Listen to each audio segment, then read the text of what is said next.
Hello and welcome into the GSMC Sports Podcast brought to you by the GSMC Sports Network. I'm your host, TJ Mabarty. Today is Thursday, May 23rd, and today we're going to be talking about the Dallas Mavericks pulling off the upset win against the Timberwolves in Game 1 on the road and all of the biggest storylines that come from that, why both teams can still win this series. Then we're going to be talking about the All-NBA selections that were announced yesterday, some of the biggest debates in the voting process, and some of the ramifications that are going to be coming out of the All-NBA selections.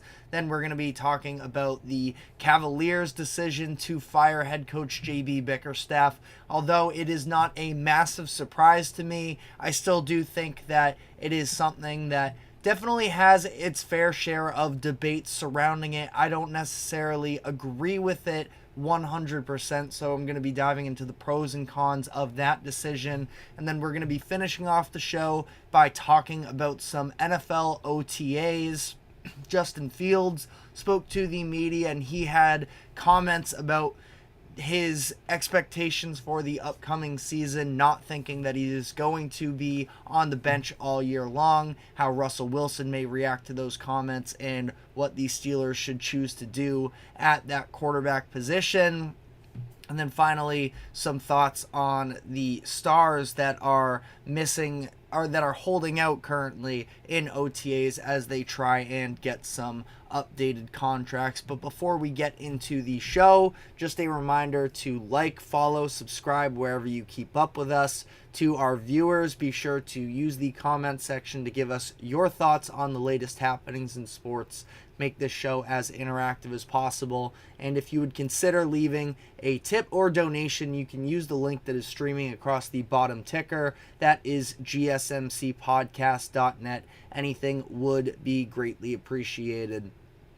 The Mavericks come out Game 1 and pull off a little bit of a surprise victory against the Timberwolves on the road to sort of take control of the series, at least early on here. They now have home court advantage moving forward as things currently relate to how the rest of the schedule breaks out here. But this was, once again, another incredible Kyrie and Luka sort of 1-2 punch taking place. It was actually a little bit inversed as opposed to what we normally see, where it is Kyrie sort of hanging back a little bit more in the first half and getting himself going in the second. He was ultra aggressive in that first half. He seemed just to be a little bit quicker than maybe this Minnesota defense, which is tremendous, and I think there are a number of adjustments that they can make, but they didn't seem like they were ready for sort of the speed of Kyrie Irving. He got cooking in the first half, scored 24 points in that half with Anthony Edwards as the primary defender, and Kyrie he had a lot of success against Ant, where at least in the first half he was 4 of 5 with Ant guarding him. It was also a little bit interesting hearing his post-game interview he did with the TNT crew. Charles Barkley asked him about the comments that Anthony Edwards made the other day, where he was excited to be able to guard Kyrie Irving, and Kyrie just sort of laughed it off a little bit, did say that it was somewhat of motivation. Now again, maybe it was a lack of preparedness from the Minnesota defense. Maybe it was Kyrie understanding that feeling a little bit challenged, maybe, that he had to go out there and sort of give it to Anthony Edwards and that Timberwolves group. But he ends up with a good game alongside Luka Doncic. The two of them combined for, I believe it was, as I double check my math here, 63 points in this game. And really it was Luka who sort of came in that second half, like I mentioned, and did a lot of the heavy lifting in this reverse roles type situation, where he was just a flat out closer, scored 15 points in the fourth quarter. He was really running the show for the run that the Mavericks went on in the beginning of the fourth quarter, and then really that crucial sequence that he had with just under a minute and a half left in regulation, where the Mavericks had what I thought was just a beautiful defensive possession all around, where they were fighting off-ball screens to take away the Karl Anthony Towns shot, the back-end rotations, and then ultimately it ended up with Conley on the wing with Derek Lively guarding him. He was able to get past Lively, and in theory, the fact that their center was now behind everybody on the offensive side of the ball, Mike Conley went for the lob to Rudy Gobert, and it was Luka Doncic stepping up and batting that pass away, results in a turnover. Mavs call a timeout, and on the other side, he waves off a Derek Lively screen and takes Jaden McDaniels in isolation. An All-NBA defender in Jaden Daniels was selected to the second team yesterday and ends up hitting that step-back fadeaway mid-range shot that put them up 2 possessions. So that was really incredible, I thought. And for Luka, we hear so much about his improvements on the defensive side of the ball, and even still, I feel like I was very frustrated with Luka for a lot of this game because of some of his defensive efforts, where I do think that obviously when you talk about Luka, you're talking about him for his offense first, and he was incredible even before he got his scoring going. The passing and the playmaking with him is just so elite. It really is so much fun to watch. And that being said, on the defensive side of the ball, I was frustrated with him because it looked like to me there was a clear lack of effort and attentiveness maybe on some of the off-ball plays where he was just lazy closing out on perimeter shooters. Jaden McDaniels was one of the players that he was primarily matched up against, and when Jaden was getting going, it was because Luka was giving him a lot of shots. Now, something that it seemed like for this Mavericks team as a whole is they were going to be a little bit more willing to give the majority of shooters space. Karl Anthony Towns was really the one guy I thought they made an extra effort to make sure they were guarding on the perimeter, but outside of him on these pick and roll plays, they were dropping under the majority of those types of situations, and they tried to take away the paint, which is exactly what we saw them do against Oklahoma City, who is a great three-point shooting team, but taking away that whole painted area, which is even more so important when you're playing Anthony Edwards on the other side, and we'll get into his performance shortly. But what I will say for Luka, as much as, I was legitimately frustrated with his defense, and I think that that's fair. Obviously, he has the pass breakup at the end of the game, so people may overlook what happened through the first 3 quarters. But Luka himself, in his post-game interview, he sort of took responsibility for some of those plays, said that he needed to be up, and he specifically referenced Jaden McDaniels in that instance as well. So that was something, it seems like it took a little while for, you look at that backcourt in general with Luka and Kyrie, the, accountability of it all, they've just reached this other level, and now they are a true finals contender. And, part of what baked into them being able to have so much success in this game was the fact that on the other end, as much as is, something that we talked about headed into this series, was the fact that Minnesota is a bigger team than Dallas with Rudy Gobert and Karl Anthony Towns. And despite that, they were able to drastically win the points in the paint battle, where the Mavericks ended up scoring 62 to Minnesota's 38. And that was sort of baked into a couple things. Like I said, Mavericks have been incredible through this postseason run of protecting the paint on the defensive side of the ball. But offensively, where it seemed like it was very possibly going to be harder, one of the other things we talked about headed into the series is what is Rudy Gobert going to look like now that he doesn't necessarily have the same type of other player that he can match up against and have to be pulled out a little bit more. Luka and Kyrie were both repetitively trying to put him in that pick and roll action, and the drop coverage was something that the broadcast crew with Van Gundy was hammering on heavy. Draymond Green was having a little bit of fun with it as well during the TNT halftime and post-game shows.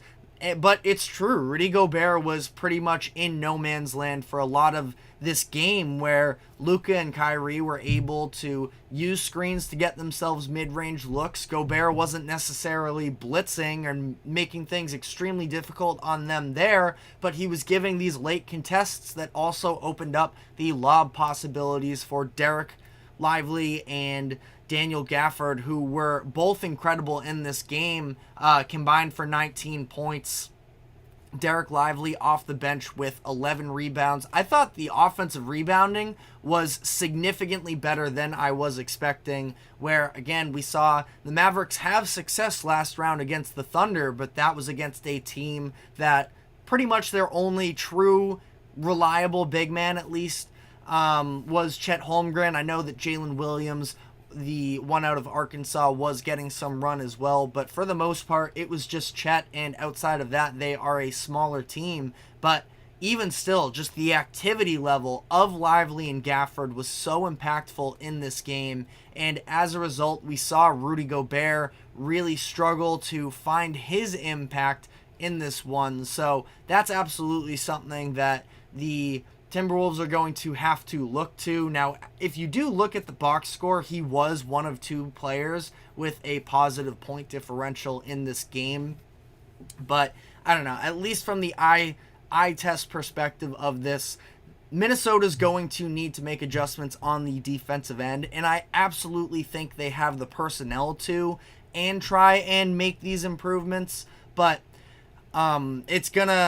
something needs to change, because again, 63 points in the paint for that Mavericks team is absolutely unacceptable. And that's with the fact that the Mavericks shot horrendously from the 3-point line, just 6 of 25, while the Timberwolves, I feel like when I first noticed that this game could be tough for them, is the fact that they were up just 3 points at halftime, and there was a massive 3-point shooting discrepancy. The Timberwolves were 11 of 25 from 3, while the Mavericks were just 2 of 13. But the Wolves cooled off in the second half, and they still weren't really able to get their post attack going from the 3-point line in the second half. They were just 7 of 24, so need to be better in those types of instances.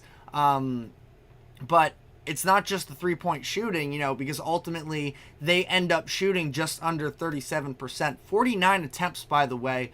The Timberwolves did not hit 40 attempts during the entire regular season. They hit that number game 6 against the Nuggets, I believe. It was one of those blowouts. I believe it was game 6 where they shot 40. So the Mavericks definitely made the Timberwolves uncomfortable, and that has been one of the red flags with Minnesota, is that their level of offensive creation, I wouldn't say it lives and dies by Anthony Edwards, because you got some really impactful role player performances from Jaden McDaniels, who had a team-high 24 points. Like I mentioned, the 3-point shooting, he hit his first 4 attempts, ends up 6 of 8 from the 3-point line. But then you get Kyle Anderson coming off the bench. Naz Reid did a pretty good job, especially in that fourth quarter, sort of spacing out the Mavericks as well. That's something that we've been talking about. The Mavericks, in order to beat them and the elite defense that they now have, you have to be able to shoot, because they're going to do what they can to take the post away from you. So that doesn't necessarily bode well in favor of the Timberwolves. But mentioned Anthony Edwards earlier in this game. He sort of struggled with efficiency once again. He and Karl Anthony Towns both were 19 and 16 points respectively. Edwards was 6 of 16.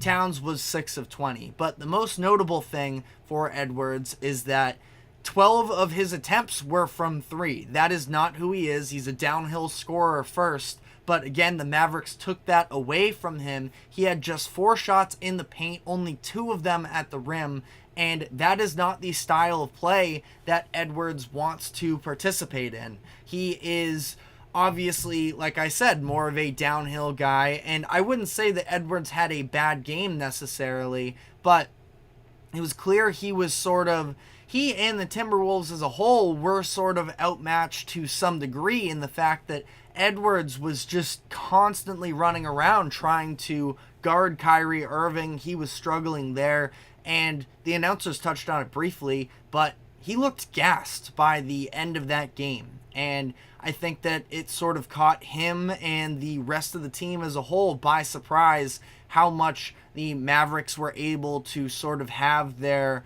guys running around. And again, for Minnesota, as much as Edwards is more of a drive-first player, it's very physically taxing. And the fact that they don't really have the defenders to put up with Kyrie Irving and Luka, where Luka, for the most part, seemed like he was being guarded by Jaden McDaniels.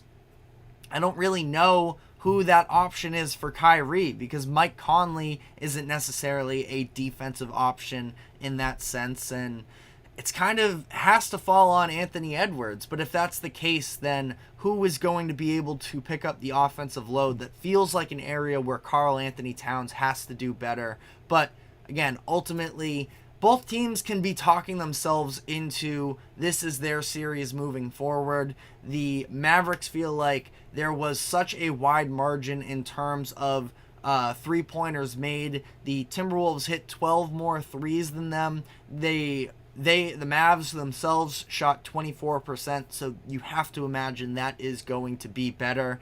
Timberwolves defense, obviously, still very tough, and I think for the Mavs, too, they're going to try and live it up, sort of getting inside against the Timberwolves as long as that's available, but I do expect that adjustment to come for Minnesota. And for the Wolves, if Anthony Edwards and or Karl Anthony Towns have an efficient scoring night, then this is probably a win for Minnesota. So ultimately, coming into this series, I had the Timberwolves. It feels like this is a 6-7 game series. I wouldn't be in full panic mode if you are the Timberwolves, but one thing to note on the Anthony Edwards note is the fact that he is coming off of this 7-game series against the Denver Nuggets. We saw him look a little bit worn down in that game as well, and this postseason is only going to drag on a little bit longer. I feel like I'm overdoing it a little bit with these comparisons to Jason Tatum, but the fact that Tatum was, taking on a very large portion of the role in their 2022 playoff run where they ended up making the finals. They went 7 games against a very physical Miami Heat team, and then he was just so worn down that his drives were entirely ineffective. Now, there's a whole other set of criticisms you can put on Tatum, but I'm just saying from a situational standpoint, Anthony Edwards is still just 22 years old, and there's a chance that the wake-up call is sort of coming now of what a deep playoff run really looks like. But let me know what your thoughts are on this game and the series as a whole in the comment section. But we're going to be taking our first break of the show now. When we come back on the other side, all NBA teams were announced.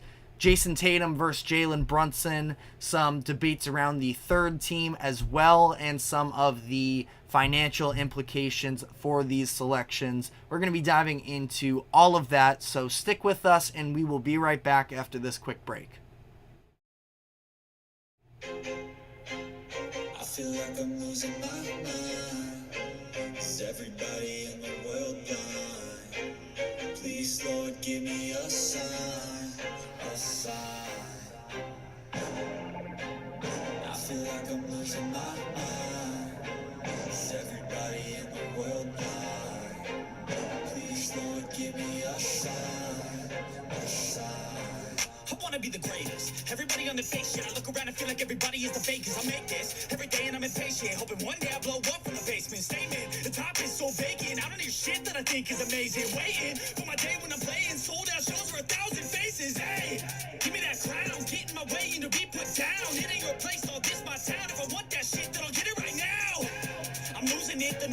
some losing shit. A stupid myth. You choose to live or choose to dip. You choose to fight or lose your grip and lose a gift. Oh. I feel like I'm losing my mind. Is everybody in the world blind? Please, Lord, give me a sign, a sign. I feel like I'm losing my mind. Is everybody in the world blind? Welcome back into the GSMC Sports Podcast. Moving on now to the All-NBA selections that were announced yesterday. We have a handful of things to dive into. So just starting out here, first team, Shai Gilgeous-Alexander, Jason Tatum, Luka Doncic, Giannis Antetokounmpo, and Nikola Jokic.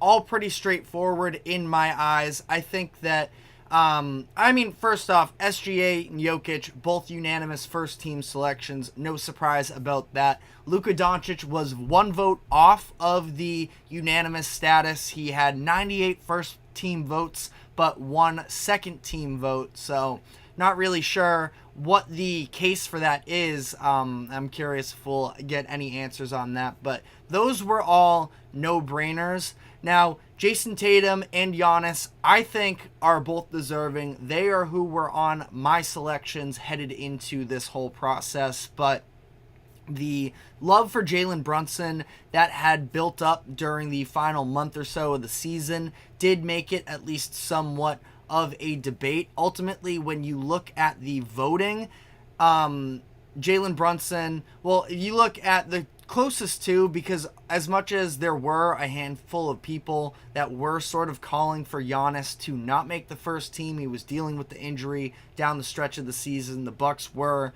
an underperforming team based off of expectations coming into the year, but I have no doubt in mind with the level of efficiency and effectiveness that Giannis played this season, I had no problem whatsoever. I really didn't think it was that much of a question, but there is a case to be made for Jalen Brunson over Jason Tatum.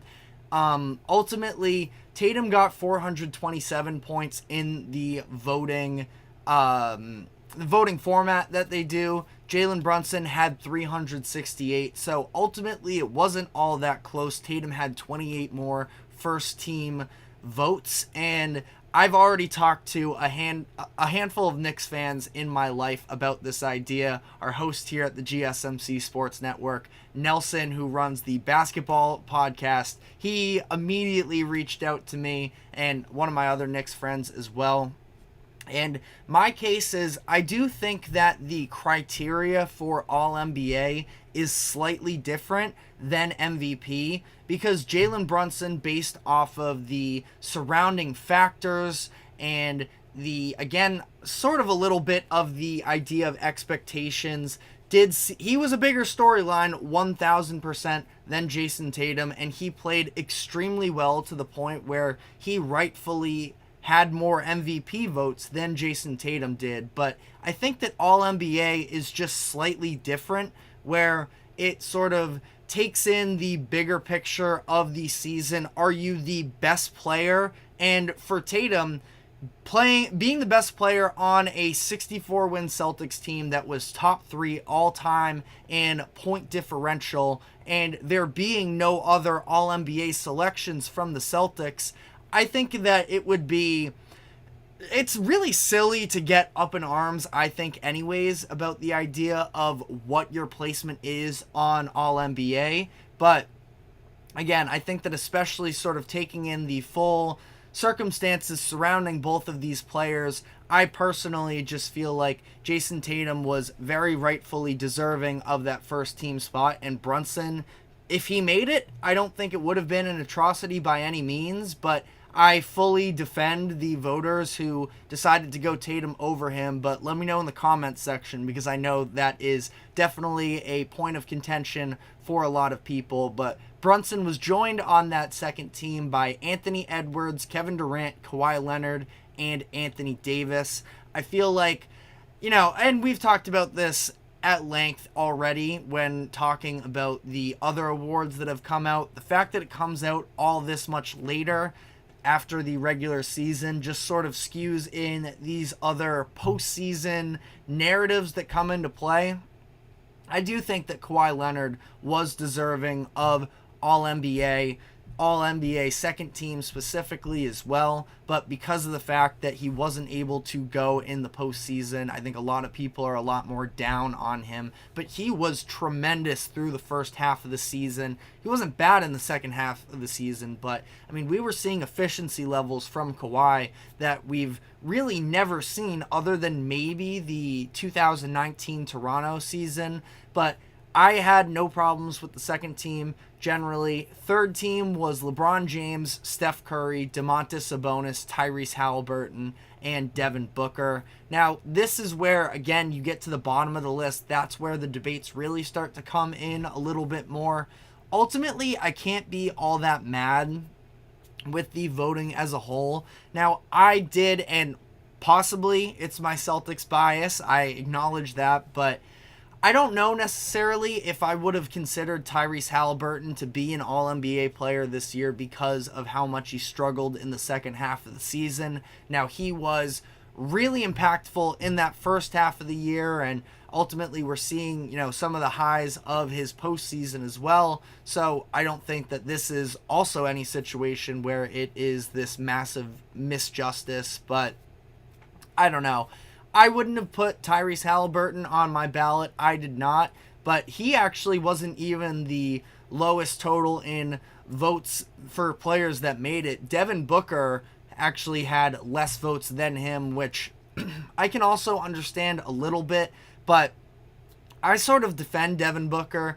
The Suns season, as much as, again, they were, a 6 seed, wasn't all that impressive necessarily from a regular season standpoint if you look at the standings alone, but they still won 49 or so games during the regular season. Devin Booker took on an enhanced role as their sort of de facto point guard, so I sort of stand by this one as well. But Jaylen Brown having the type of season he did and doing so with a huge improvement on the defensive side of the ball, where he got some votes as well for All-NBA defensive team, I probably would have leaned with a guy in Jaylen Brown who was tremendous defensively, had his most efficient year of his career while still averaging 23 points per game, and like I mentioned, that defense. But ultimately, again, it's not that big of a deal. And also Tyrese Halliburton,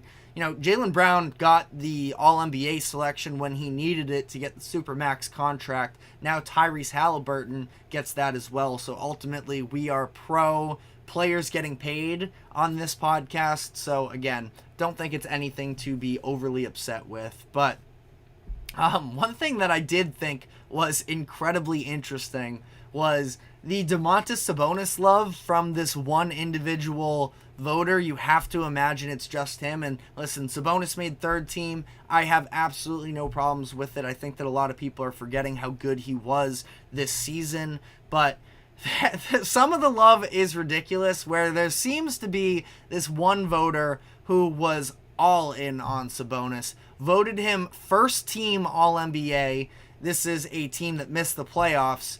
First team all defense, and had him on the ballot for MVP and Defensive Player of the Year.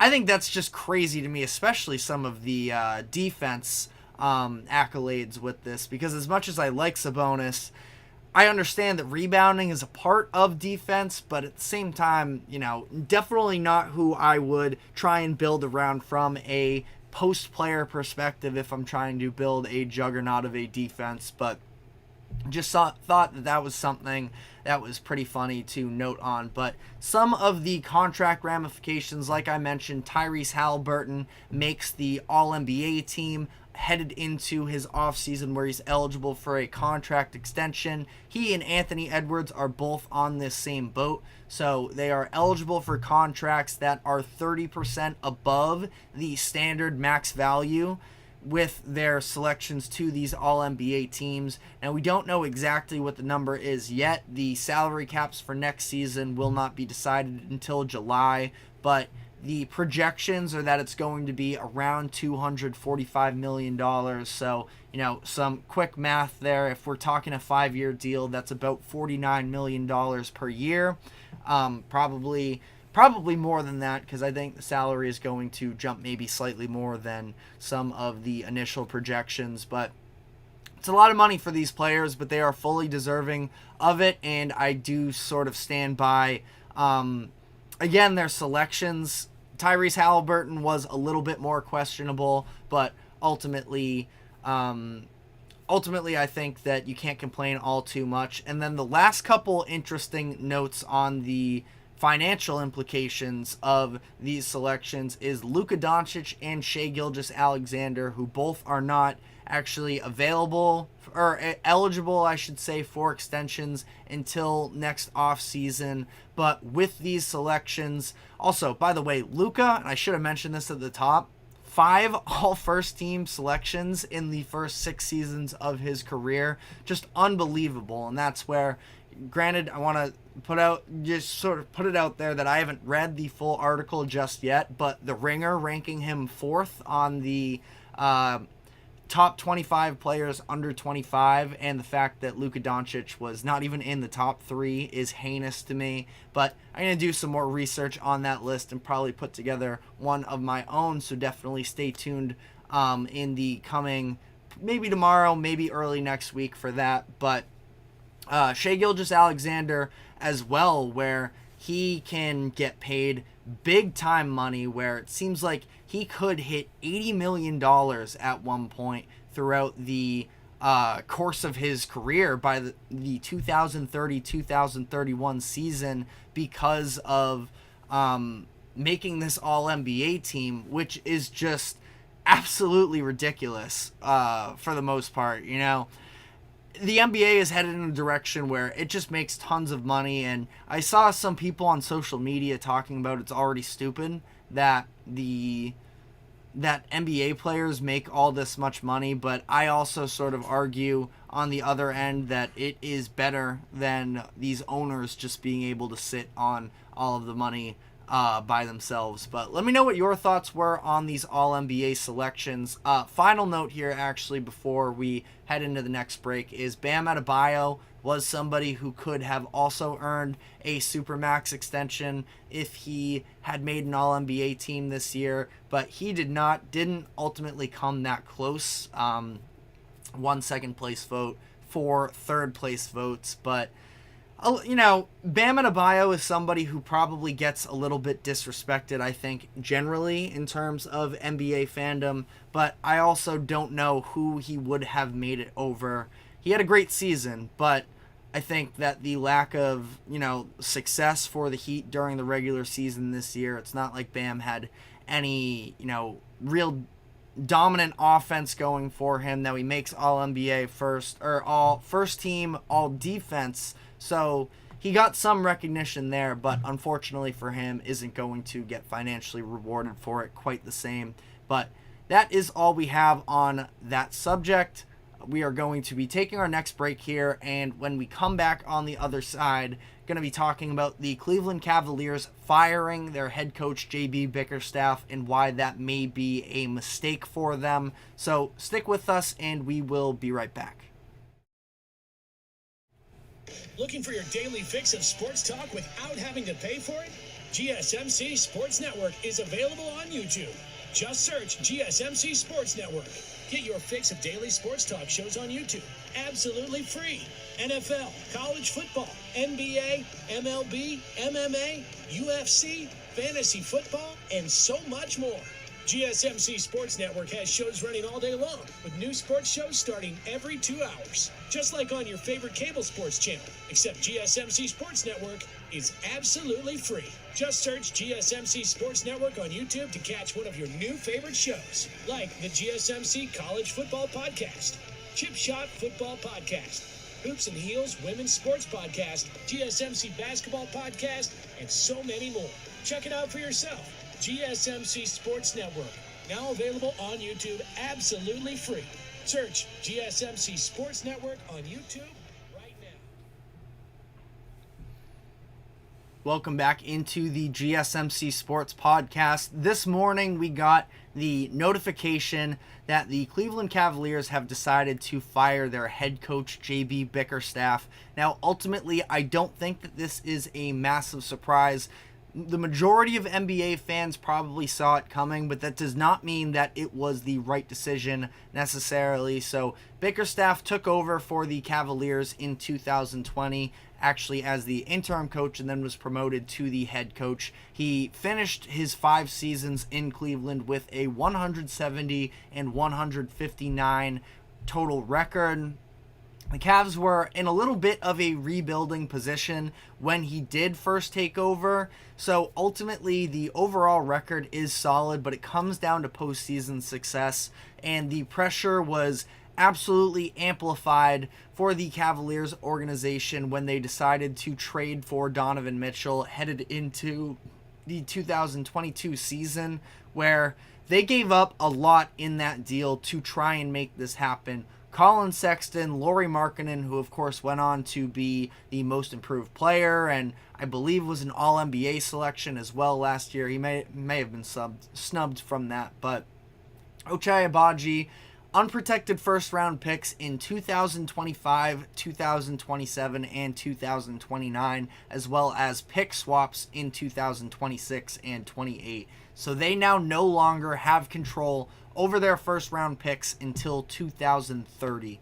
And like I said, that absolutely ramps up the pressure on an organization to have postseason success, and that is where the Cavaliers came up short, where last year they were knocked out of the first round by a lower-seeded New York Knicks team, and this year they lost in 5 to the Celtics in the second round. Now, albeit that is without Jarrett Allen for the second half of the Magic series, and without Donovan, and the entirety of the Celtics series, of course, and then losing Donovan Mitchell after Game 3.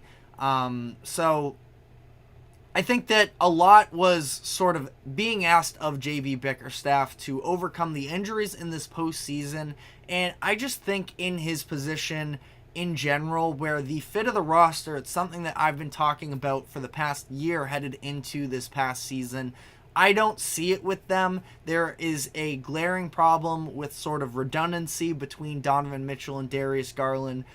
Specifically, we've seen the growth of Darius Garland be a little bit stunted, having to play more off ball. Donovan Mitchell is, technically you would call him a shooting guard, but he is very hands-on as well. Doesn't play off the ball quite as well, and I think that that's fine, but is something that I would maybe see. I think it would be really beneficial for Mitchell if he could learn to be a little better off ball, but that's sort of nitpicking because we already know he's an incredible player. He probably would have been All-NBA if it weren't for the injuries that occurred during the regular season. He wasn't eligible for an All-NBA selection. But as for the construction of this roster, like I mentioned, the backcourt, the front court as well, with Jarrett Allen and Evan Mobley, neither one of them really able to space out the floor, caused a lot of sort of disjointed offense. They were tremendous defensively, but again, offense just was not good enough. And I think that ultimately, headed into the 2022-23 season when they first put this squad together, I fully understand playing that out. In the offseason, I would have preferred to see them make a move, and if not then, at the trade deadline, again, I don't know exactly what the move would have been. I've talked about in the past, I think there are plenty of teams that could benefit from having a Jarrett Allen, and I don't anticipate them having all 4 of those players that I named headed into next season, but I think that at the trade deadline, they probably may have made a move if it weren't for the fact that they were in the midst of a 16-1 stretch over the final month. It was the beginning of January to February 8th when the trade deadline occurred. They were on that 16-1 stretch led by Donovan Mitchell, and that was despite some of the injuries, which I do think is a little bit indicative of the fact that the fit with that team isn't necessarily there. But they were at the 2 seed at the time. They end up being the 4 seed this year. So, a pretty successful regular season, I would say, despite not exactly looking tremendous. And then they go on to win a playoff series, the first time the Cavs have won a playoff series without LeBron James since 1993, for whatever that's worth. But Again, I wasn't surprised that JB Bickerstaff was fired. The Cavaliers definitely need to shake things up and make improvements, but I don't know if this was necessarily the direction to go with them. And like I mentioned, I don't think this is the final move they are going to make here. But at the same time, I do definitely have concerns for them, especially with the lack of sort of known quantities of head coaches that are available as things currently stand. Shams Charania of The Athletic put out a report earlier today that the top two names for them are Kenny Atkinson and James Borrego.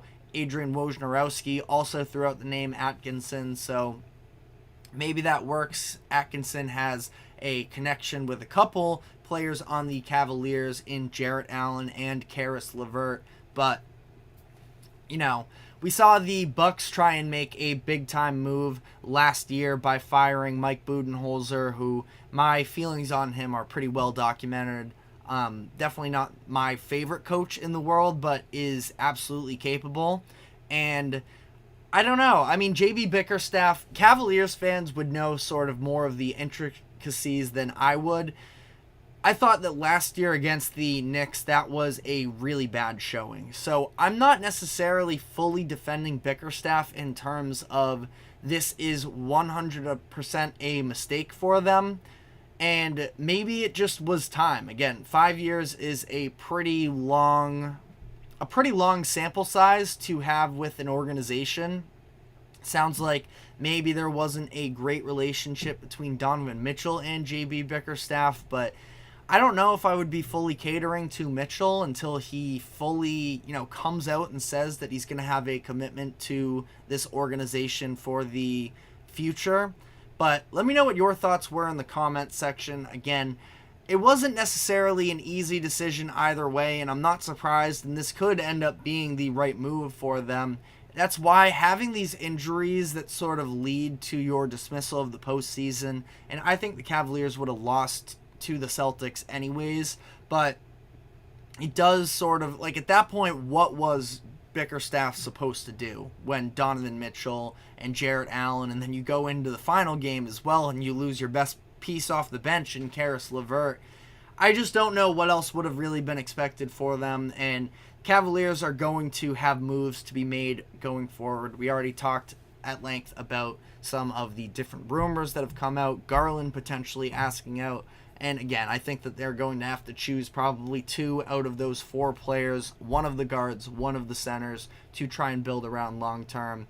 And doing so without any of their first round picks for the remainder of the decade. But let me know what your thoughts are in the comments section. We're going to be moving on to some NFL talk, though, when we come out of the break. Justin Fields made some comments about his expectations for the upcoming season, and spoiler alert, it is not to be sitting on the bench all year long.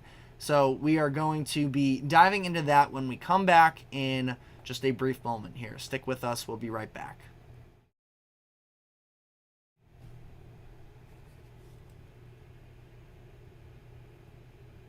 For the best and latest podcasts available anywhere, go to the podcast app on your cell phone and type in GSMC to access free content-rich podcasts on health and wellness, book reviews, sports, entertainment, relationships, social media, movies, technology, finance, and even weird news. Subscribe and download the GSMC Podcast Network's family of shows, available everywhere podcasts are found.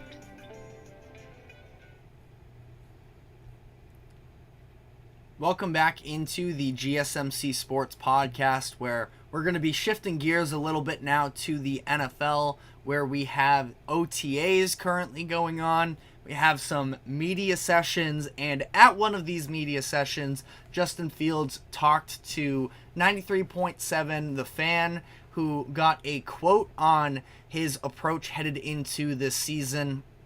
He said, quote, "I'm taking it day by day. I'm definitely competing. Russ knows that. We're competing against each other every day. Him being out there for me helps me getting better. I definitely don't have the mindset of just sitting all year. I'm coming in every day, giving it all I've got, pushing him to be his best, and he's pushing me to be my best every day. So definitely not any type of animosity, it sounds like, in that quarterback room. These are two players who are very highly regarded by a handful of NFL fans and have had plenty of expectations put on them through their NFL careers, obviously at different points in their career, but two players who were sort of viewed this offseason, you could tell by the market for them when they were available, that they are a little bit of expired goods and that their best years are behind them and they're not necessarily worth investing all that much into. And now they are playing with one another in Pittsburgh, but obviously when you talk about quarterback versus every other position on the field, there is no splitting snaps. So it is an everyday competition between these two players, and there is obviously a lot of debate as to who should be the starter moving forward. I think that the primary goal for the Steelers headed into next season is going to be having success in the individual season. Obviously, that's not any type of a crazy statement. I more so mean, Justin Fields, I do think still has a potential future in the NFL, but the Steelers are not here at this point to sort of build up what the future of the organization looks like. Mike Tomlin is headed into his final season of his contract, and he is trying to go out there and win. And that goes for the remainder of that roster as well, where this is a win now, figure out the logistics later. They won 10 games last year, and that was with having very, very subpar quarterback play throughout the season. Now, I still feel like a lot of that does fall on the shoulders of Matt Canada, who was their offensive coordinator for the majority of the season. They rightfully did fire him during the course of the year, so they end up completely cleaning house with their quarterback room. Kenny Pickett, Mitch Trubisky, and Mason Rudolph all off to different destinations during the course of the offseason. So now it's Wilson and Fields, and like I mentioned, a lot of questions around where these players are at in their career. For Russell Wilson, is he still capable of being a starting winning quarterback, where his time in Denver was definitely not good. And I know that a lot of people are looking back on the numbers of, the Broncos ended up winning 8 games. They were in the playoff hunt by the time that the Broncos chose to bench him, but I've talked about this before. I thought they were winning, but not because of Russell Wilson. The defense was putting up an unprecedented turnover differential, which, to be fair, the Steelers have one of the best defenses in the NFL in my eyes, and it's very possible that all they need is somebody who can move the ball some and not turn it over, which is sort of what fits into what Russell Wilson, I think that at his best, could still be.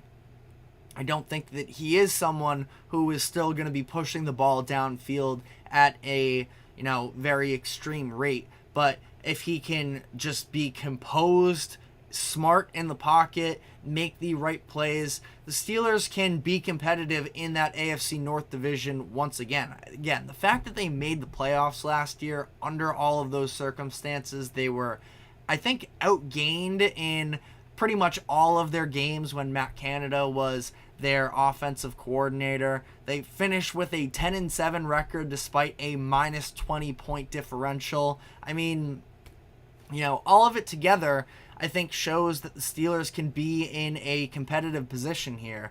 Now, Justin Fields is somebody who they are not going to be picking up his 5th-year option because it's not worth investing that much money into him at this point. Maybe if they feel they see something really exceptional out of him during these training camps, but I can't really see that happening for them. So Fields is going to play out this year, And it is going to be really interesting to see whether or not he does end up getting an opportunity to step in for Russell Wilson. So just sort of briefly looking at the schedule ahead, it seems like Russell Wilson shouldn't have a problem working his way into this, beginning with the Steelers, where they're going to play a Falcons defense that isn't tremendous, Denver, who, like I mentioned, as much as they did play well during Wilson's winning stretch there during the middle of the season, and they did make improvements as the year went on, we know that the overall talent there isn't necessarily tremendous. This is the team that let up 70 points last year. But Chargers, the Colts, as the first 4 games, I think that Wilson can sort of get his feet wet in this Steelers offense and, try and work themselves into it. The thing is with them is that the second half of the season is basically all divisional games, where they don't play a single opponent in their division until week 11, and then from there it is the AFC North gauntlet. And at that point, I do think you're going to have a player in there that can be, a little bit more aggressive at times. And I'm not saying that Russell Wilson can no longer do that altogether, but that does feel like Justin Fields is maybe a little bit, again, the ceiling is higher with him. And for Fields on his side of this equation, I think that it's tough, because I've never been a huge fan of him. Going into last season, there was buzz about, could he be a sneaky MVP dark horse? I never saw that with him, because I feel like as much as it's very clear that there is talent, there's an athleticism from him. In terms of being able to actually make throws in these big moments, he showed sort of the opposite, that he was unable to do so. And the fumbles and interceptions in the fourth quarter were just so costly for him that I don't know. It's tough, because I thought he showed a lot of improvement last year. But again, some of the consistency with his throws and not necessarily being able to come up in those big moments definitely dinged him. So Russell Wilson, in my eyes, is going to be their starter for the majority of, if not the entire season. And it doesn't mean that I'm fully out on Justin Fields and that he couldn't ever find his way back into a starting role. But I just feel like it's sort of tough to imagine the Steelers where they are currently at in terms of trying to be ultra competitive this season and prove that Tomlin is still the coach for the job, that they've had a lot of noise come out of their locker room over the past couple years, that there is a level of professionalism in one of the greatest franchises in the history of the NFL, that they are still in a good place. But let me know what your thoughts are in the comments section. We have plenty of time to sort of dive into the entirety of this quarterback debate. This will not be the last time we talk about it here on this show. And as things currently stand, I'm leaning with Russell Wilson, but I have not been a Russell Wilson fan whatsoever over the past year or so. So I myself am conflicted, but we are going to be taking our next break here, and when we come back on the other side, want to briefly sort of touch on some of the key stars that are holding out of OTAs through the first couple days as they are looking to get some contract extensions, and which of these players will be the most impactful if they were to miss time. So stick with us, and we will be right back.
Welcome back into the GSMC Sports Podcast for our final segment of the day, where I just want to go through the list of players that have been skipping the, albeit voluntary, OTAs to begin the workouts with these teams. And going to start with the biggest star of them all in Justin Jefferson, best player on this list. Now, he, I believe, missed OTAs last year as well, and everything ultimately worked out. But Jefferson is eligible for a contract extension, and it's going to be really interesting to see how this plays out, because the Vikings could have gotten a ton of value for Jefferson if they were looking to move him and sort of move in the next direction here without Kirk Cousins. But I cannot imagine that's going to be the case, and Jefferson is absolutely a threat that, especially if you were bringing a young quarterback in, which they are in J.J. McCarthy, that you would like to have that type of a weapon available for him. And also, Jefferson is a player that at least strikes me sort of that he isn't one of the diva wide receivers that has made a huge deal. Now, he hasn't ever really had to worry about not getting his share of targets, but feels like it's been pretty quiet from him on that front, and that is definitely a benefit for them. And the fact that he is missing out on these OTAs right now, you can make an argument that there is a sort of sneaky benefit to this, that Jordan Addison, the wide receiver that they drafted in the first round last year, could get some more looks as the wide receiver one. Now, trying to balance how they sort of play this out with Jefferson and Addison, both players they took in the first round of the past 4 NFL drafts, that you typically don't want to be spending all that much money on the wide receiver position. So if they do extend Justin Jefferson, what's it going to mean for Jordan Addison in the future? That's obviously not something that the Vikings want to worry about right now. They're just trying to put J.J. McCarthy in the best possible position to succeed. So I sort of personally have no questions that the Vikings are going to be able to work out some type of a deal with Justin Jefferson, but it does make for a little bit of an interesting conversation here, and he's going to get paid, top dollar money by the time he this all sort of plays out here. So we will definitely keep you updated on that. The next one we have is CeeDee Lamb of the Dallas Cowboys, who was first team All-Pro last season and was, had a tremendous year, developed from, just being sort of, when he came in, he was never bad, but he went from sort of an average starter to an unbelievable player in the, elite wide receiver, top 3 wide receiver conversations last year. And he knows that, and he knows that he is going to get paid. Now, this is sort of a very strange situation with Dallas, where they have 3 players all available for a contract extension at the same time, between Dak Prescott, CeeDee Lamb, and Micah Parsons. So I think that obviously a lot of people have mixed feelings on Dak Prescott, myself included. I think that the Cowboys are already spending so much money on Dak moving forward anyways, based off of the contract structure, that for them, I don't really know what the other option is. Now, if they want to entirely blow this thing up and sort of go into a rebuild, I understand sort of the idea of potentially letting Dak Prescott walk in free agency next year. But if they're going to try and remain competitive for the near future, I do think that they need Dak Prescott, who was in MVP talks during the majority of the regular season, and they end up getting blown out by the Packers. But I don't think that the Dallas offense ever really had a chance in this one, because of the fact that the defense was just horrendous, and Jordan Love and the Packers were able to have success however they wanted to, running the ball, having this soft zone coverage that Jordan Love was able to just pick up easy yards. And it seemed like every time, Romeo Doubs caught a pass, Dontavian Wicks as well, anytime either one of them got the ball, they were running 10 yards before being tackled. So I think it's interesting to see how this all sort of plays out. If they want to remain competitive, I don't know if paying CeeDee Lamb is the right option for them, because of the fact that they, like I mentioned, they're going to have to, in order to remain competitive, pay a quarterback and pay probably their best player in general in Micah Parsons on the defensive side of the ball. So that would sort of leave CeeDee Lamb as the odd man out.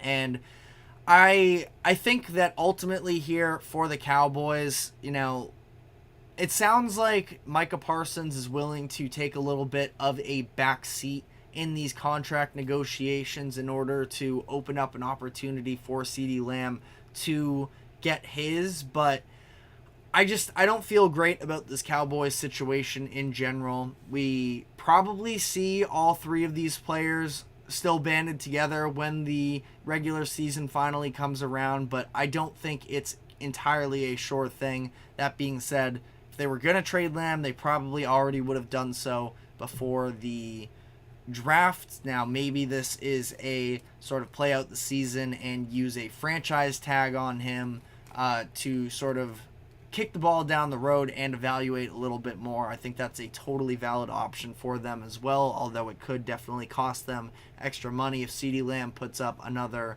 great season, but we will see about that. T. Higgins, another player that we've talked about sort of at length here over the past couple months or so, where Higgins has openly requested a trade multiple times, has gone on the record that he is frustrated with the situation there in Cincinnati, that he and the front office are very far apart in terms of the situation, in terms of how much he should get paid. I believe this is going to be he kind of has to suck it up, especially coming off of last year where he had career lows in a lot of, statistical categories.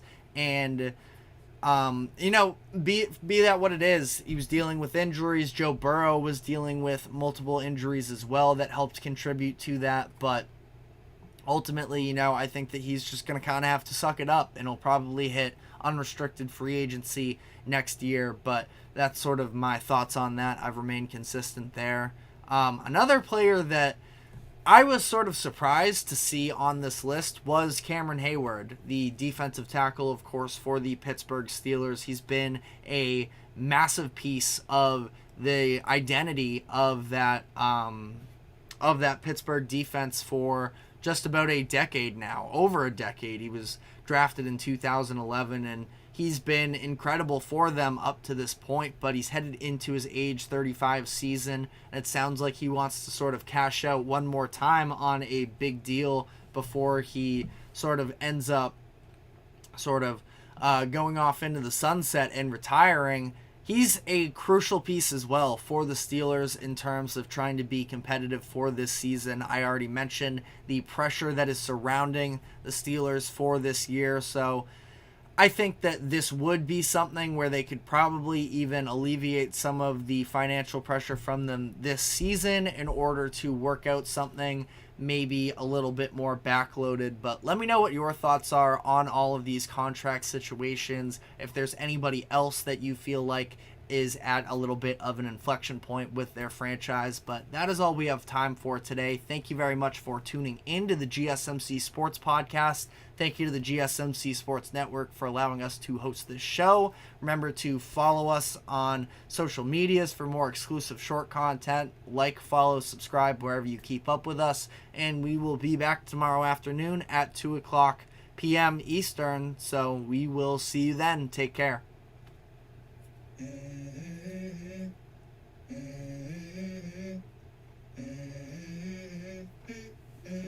Let's go. I wake up to a little bit of drool on my pillow, feel like it's gonna be a bad day. Yeah, I'm tired of shit, and the coffee ain't hit yet. Damn, ain't that great.